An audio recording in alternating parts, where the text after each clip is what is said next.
नमस्कार, शोभा आई आपल्या किचनमध्ये तुमचं स्वागत करते। मी आज अख्खं वांग बनवणार आहे। यात बटाटा टाकणार आहे आणि शेंगदाणे आणि सुकं खोबरं घेतलेलं आहे, टमाटर घेतलेला आहे, कांदा घेतलेला आहे, हिरवी मिरची 2 घेतलेली आहे, कोथिंबीर घेतली, कढीपत्ता घेतला आणि आलं आणि लसण ठेचून घेतलेला आहे आणि तेल घेतलेलं आहे। हा मसाला वापरत आहे। वांग्याच्या 4 कापा करून घेत आहे।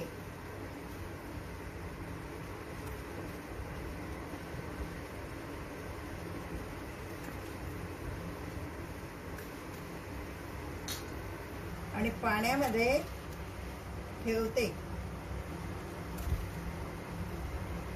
त्याकरता मी 1/2 किलो वांगे घेतलेले आहे।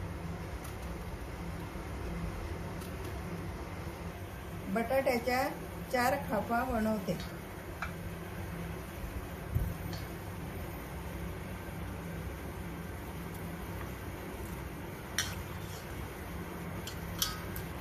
थोडं तेल टाकत आहे आणि शेंगदाणे भाजून घेते।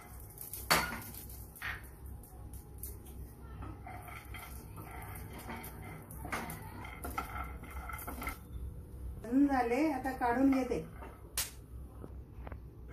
कांदा भाजून घेते।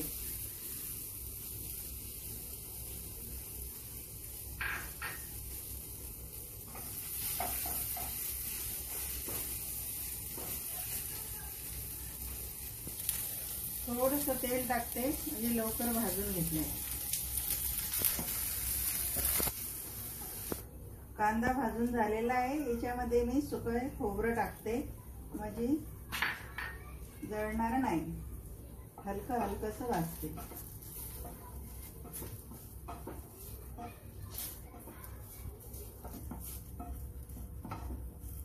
भाजून झालेला आहे, आता काढून घेते।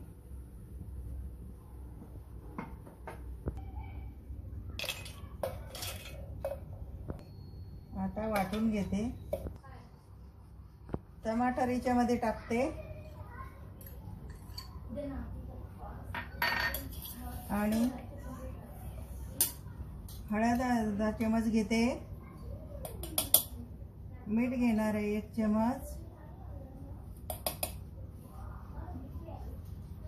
आणि 1 चमच मसाला घेणार आहे आणि धनिया पावडर 1 चमच।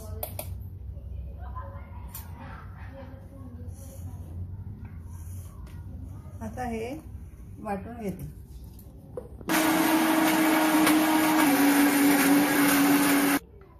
मसाला वाटून झालेला आहे। आता बटाटे फ्राय करून घेऊया।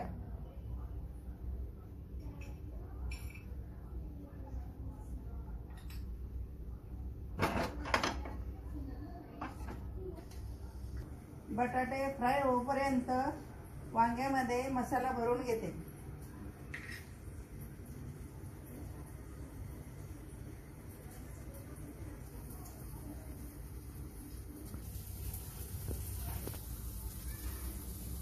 बटाटे फ्राय झालेले आहे, आता मी काढून घेते। कढईमध्ये तेल टाकते। 3 चमच तेल घेतलेलं आहे।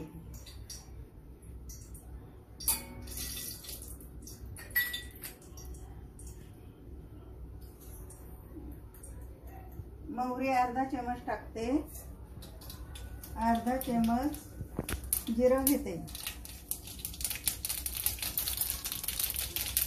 आणि लसणाचे कुटून घेतलेलं आहे लसूण ते टाकते।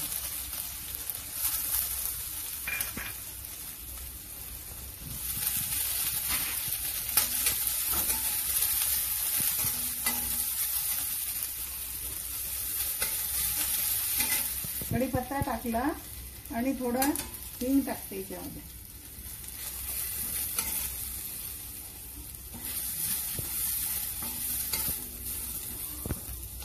एक मिरची टाकलेली आहे।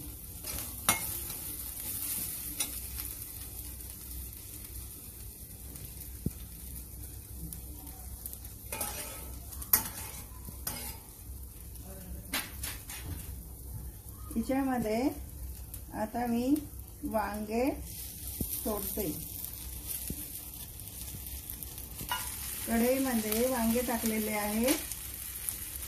आता याच्यामध्ये बटाटा टाकून घेऊया।